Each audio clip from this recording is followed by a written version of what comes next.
Hi everyone, myself Sukanya Roy, and once again I welcome all of you to my online biology classes. Today we are going to have a sixth lecture on animal kingdom. So let's start with our class. In the previous lecture, we had already started with the topic chordates, and these are those animals which actually falls under the phylum Chordata.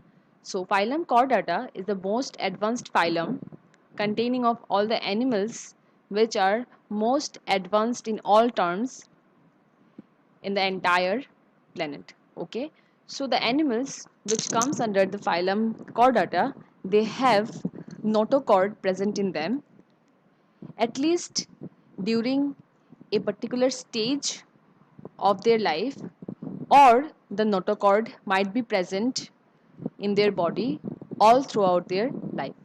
Clear?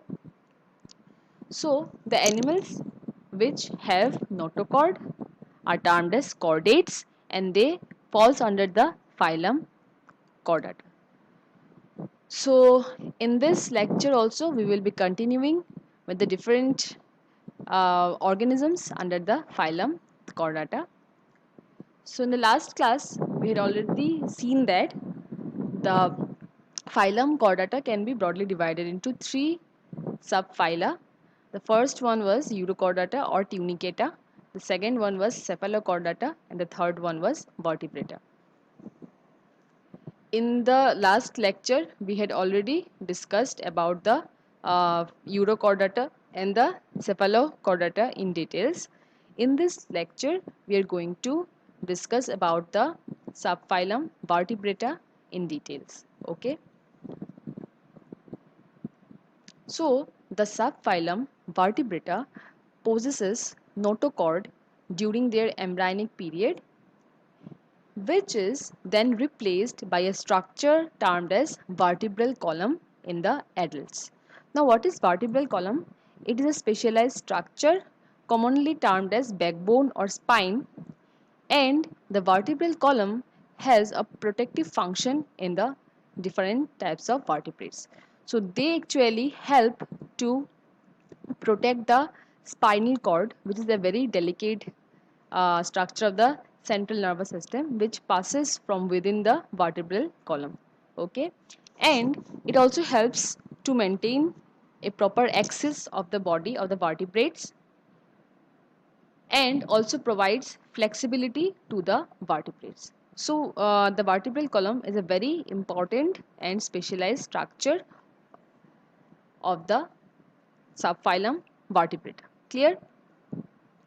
Now, the subphylum Vertebrata is further divided into two divisions, Agnatha and Gnethostomata. Agnatha is also termed as Agnethostomata, which means that they are jawless. That is, the animals which comes under Agnatha, they lack jaw, while the animals which comes under Gnethostomata, they have their jaw. Okay, what is jaw?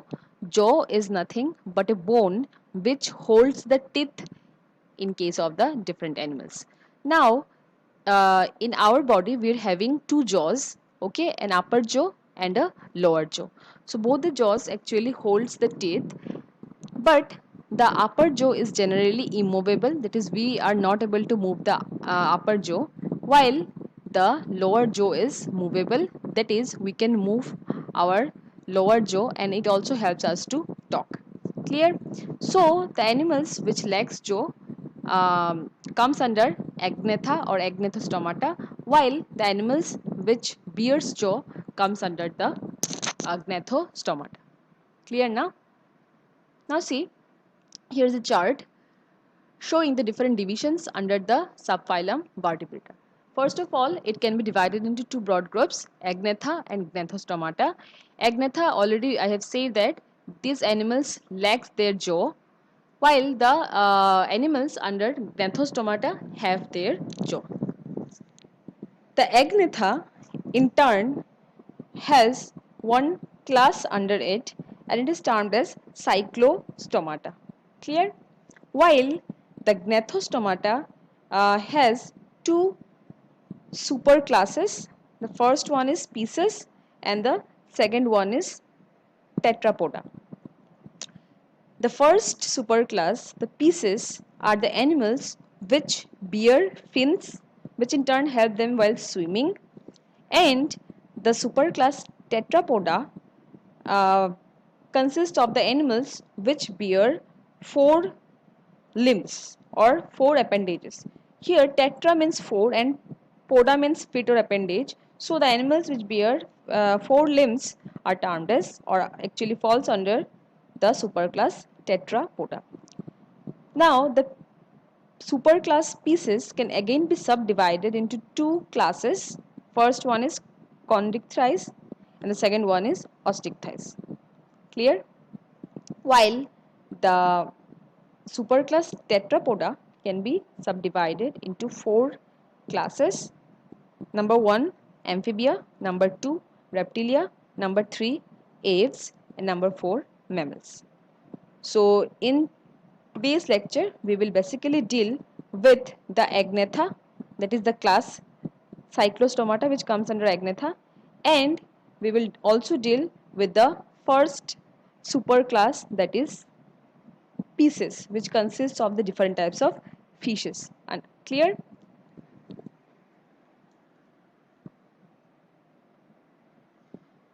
So the class Cyclostomata, which comes under the group Agnatha.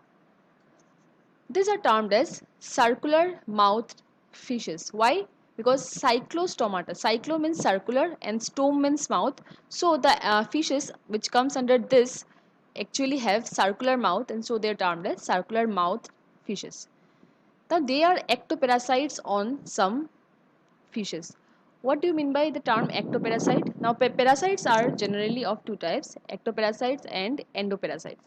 So what is ectoparasites? The type of parasites which um, take up their nutrition at the cost of the host from outside are termed as ectoparasites, while the parasites which actually um, are present within the body of the host and they derive their nutrition at the cost of the host from within their body, those are termed as endoparasites.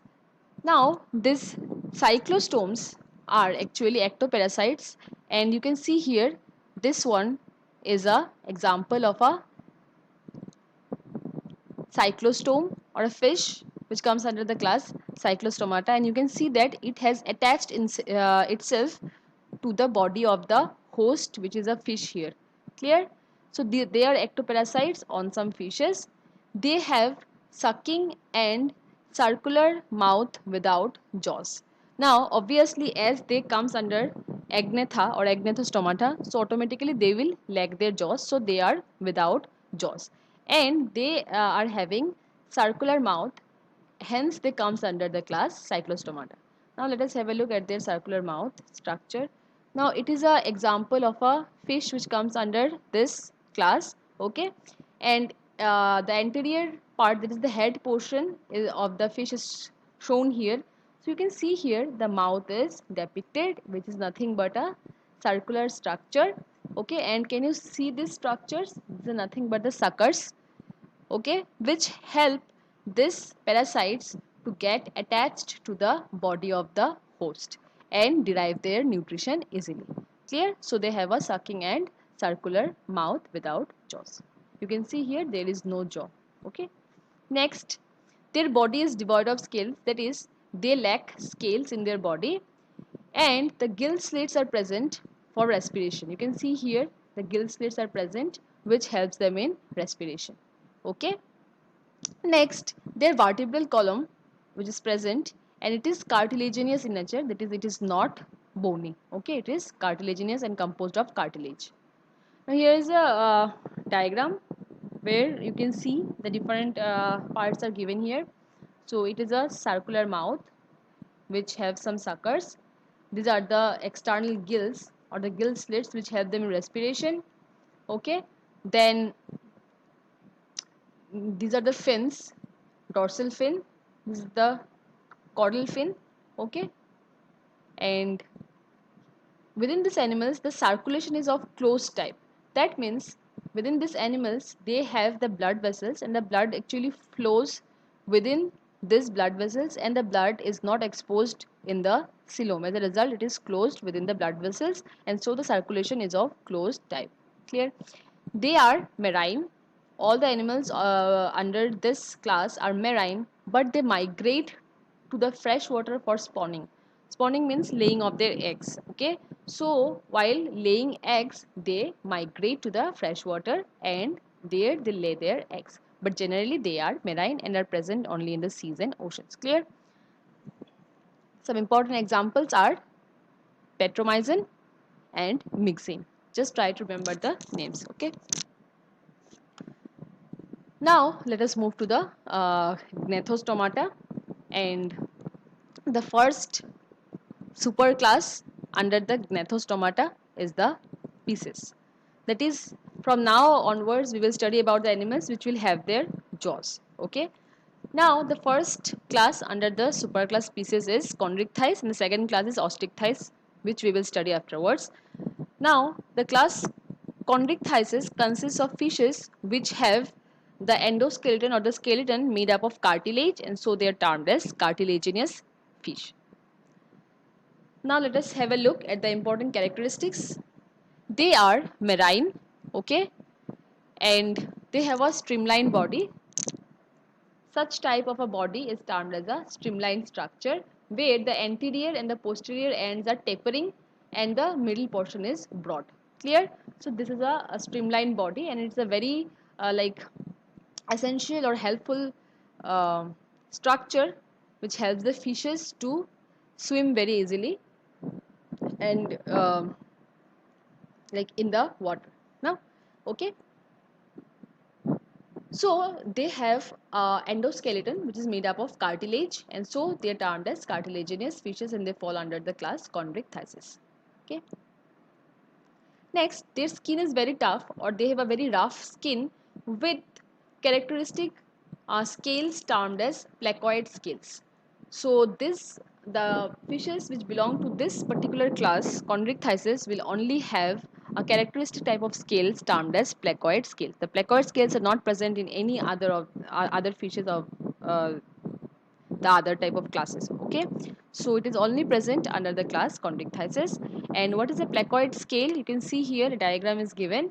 So this type of scales are termed as placoid scale, where there is a sting like or a like pointed like structure, spine like structure. Okay, so this type of scales are present in the bodies of the cartilaginous fishes, and these scales are termed as placoid scales. Now they have external gill slits without operculum.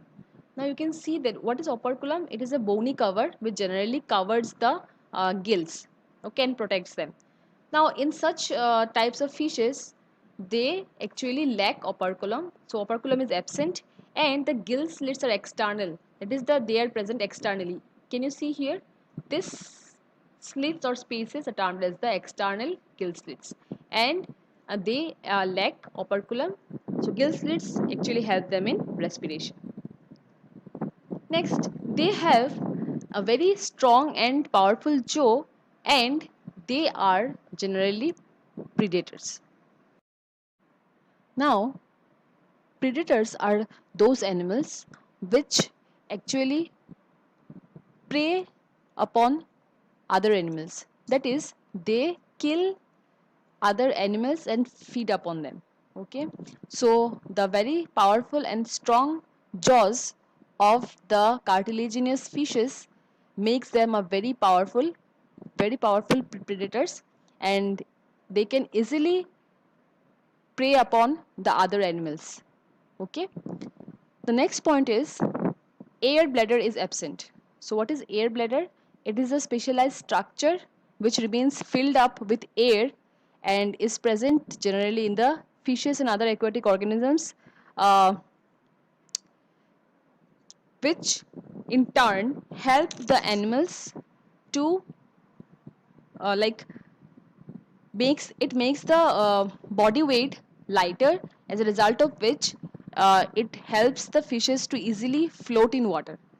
Now, the fishes under the class Chondrichthysis, they lack air bladder, as a result of which, to avoid sinking, they have to swim constantly. Due to the lack of air bladder, they uh, they have to like there is a chance that they will easily sink down, as a result of which they have to swim constantly to avoid sinking. Clear? Next, the heart in these animals is two chambered, consisting of one auricle and one ventricle, and they are generally cold blooded animals. Okay, so cold blooded animals means those animals where the body temperature generally remains constant, and these animals are not able to control or manage their or balance their body temperature based on the changes of the external temperature of the environment. Okay, so these animals, these cold blooded animals, are also termed as poikilotherms or poikilothermous animals. Next, sexes are separate, that is males and females are separate in this class, and males have pelvic fins which bears claspers. So here in the diagram you can see that these are the pelvic fins, and just near the pelvic fins the males, actually only males, will have specialized structures called as claspers, which in turn help in mating during the reproductive process. Now the means the fertilization process in these animals is of internal type, and the animals, many of them are viviparous in nature, that is they give rise to the young ones directly. Okay, they don't lay eggs. Maximum of them don't lay eggs, and they give birth to the young ones directly, and so they are termed as viviparous. Clear? Now let us have a look at some of the important examples under this class. So you can see here torpedo and trigon. So torpedo is the scientific name for electric ray, and trigon is the scientific name for stingray. Okay, so this is an electric ray and this is a stingray. Why it is termed as electric ray? Because these types of fishes, cartilaginous fishes, have electric organs present in their body. Some cells are present in their body termed as electrocytes, and these cells are actually like these cells constitute an organ termed as electric organ, and these organs are actually able to produce and like electricity, and they can produce like large fishes or large electric rays can produce electricity up to as much as 220 volts. Okay, while this type of cartilaginous fish is termed as stingrays because they have a very poisonous sting in their this portion, in their tail portion they have a sting. Okay, and this is a this contains poison, and so they this animals are termed as stingrays. The scientific name of this stingrays is trigon. Okay, some other examples are great white shark, you can see sharks, and scoliodon, okay, which is commonly termed as dogfish. So these are the important and common examples of the animals under the class Chondrichthysis. Next, let us move to the second class, that is Osteichthysis, under the superclass species. So class Osteichthysis, osteo means bone and ichthysis means fishes. Okay, so Osteichthysis, the class Osteichthysis consists of those fishes which have their endoskeleton made up of bones. Okay, now let us have a look at the important characteristics. Marine and freshwater, that means the animals or the fishes under the class Osteichthysis can be either marine or freshwater, and they have a bony endoskeleton, that is their endoskeleton or the skeleton is made up of bones. Clear? Next, their body is also streamlined with 4 pairs of gills covered by operculum. Please try to remember this point. Here the Osteichthysis have operculum, which is a bony cover which just uh, covers and protects the gills. Okay, while in the last class, whatever we had studied about the class chondrichthysis, there we had seen that operculum was absent, right? Next, here skin is covered with scales. Here also the skin is covered with scales generally, and air bladder is present. Okay, and heart of these animals are also two chambered. They are cold blooded animals. Next, here also the sexes are separate, and fertilization here is external. Here what happens, both the males and females release their gametes in water, and the fusion of the both the types of gametes actually takes place in water, and so this type of fertilization is termed as external fertilization. And they are oviparous generally, that is they lay eggs. Okay, and development is direct. That means here there is no larval forms, and directly through eggs the fishes give birth to the next generation, and so the development is direct. Clear? Some examples of the class Osteichthysis are like they are present in both the seas and oceans also, and also in the fresh water. So here are the examples of the marine fishes, bony fishes. Hippocampus, which is commonly termed as seahorse. Okay, so it is a specialized type of structure of an animal which comes under the class Osteichthysis. It is also a fish, but due to its external appearance of like a horse, okay, just it is termed as commonly termed as seahorse. Clear? Its scientific name is Hippocampus. And Exochetus, it is commonly termed as flying fish. Why? Because its fins are actually modified into a type of flappers or wing-like structures, which actually help them to glide through short distances just to protect themselves from the predators. That is, they act as the defense or mechanism, and they just help them to fly for about small distances. Okay, so these are termed as flying fishes. Then some examples of freshwater fishes are given. Rohu, whose scientific name is Labiorohita. So I hope all of you have heard and seen this fish. It's a freshwater fish and a common Indian, like Indian major carp. Okay, and also one more example is of Magur, whose common name is Magur, and the scientific name is Clarius batrachus. So here's the picture of a Magur fish. So that's all for today's lecture. We will continue with the other classes of Gnathostomata in the next class. So stay tuned for this and study well.